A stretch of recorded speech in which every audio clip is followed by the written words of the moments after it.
Hello, how's everybody doing? Today we're going to start off this video by talking about free fall and the relating forces that are connected with it. Now, let me give you a basic definition of what free fall is. Free fall is an instance in which the only force acting upon an object is gravity.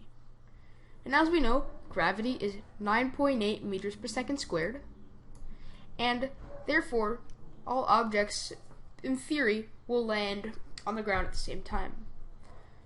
Well, you might observe in your everyday life, you might throw a piece of paper and a crumpled one at the same time, and you'll notice that clearly the crumpled one goes to the ground faster than the sheet of paper.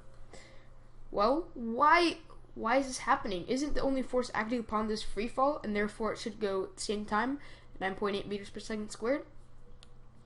Well, free fall is right, but in that case there's another force called air resistance, and air resistance exists pretty much in our Earth, and in instances where there is no air, which is called a vacuum, which I have put here, and I know I spelled it wrong,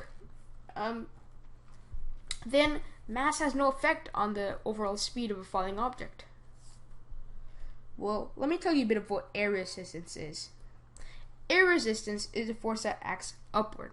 It's a type of sliding friction. Air resistance generally depends on the surface size and type of object.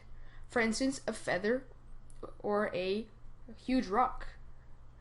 We know that this rock goes much faster down towards the earth than in the feather, because the feather has much more air resistance in it.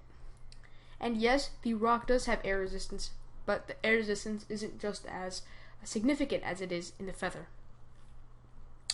And we have a final force here, terminal velocity. Terminal velocity is the greatest velocity that an object can reach.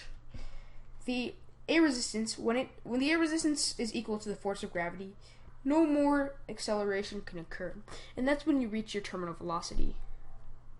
Now that we've talked about these forces, why don't I do a bit of explanation about them? Free fall. Let's give you an example of free fall. Imagine this is a vacuum, therefore it's no air. Let me write that down if you forget. No air. Say we're in a vacuum.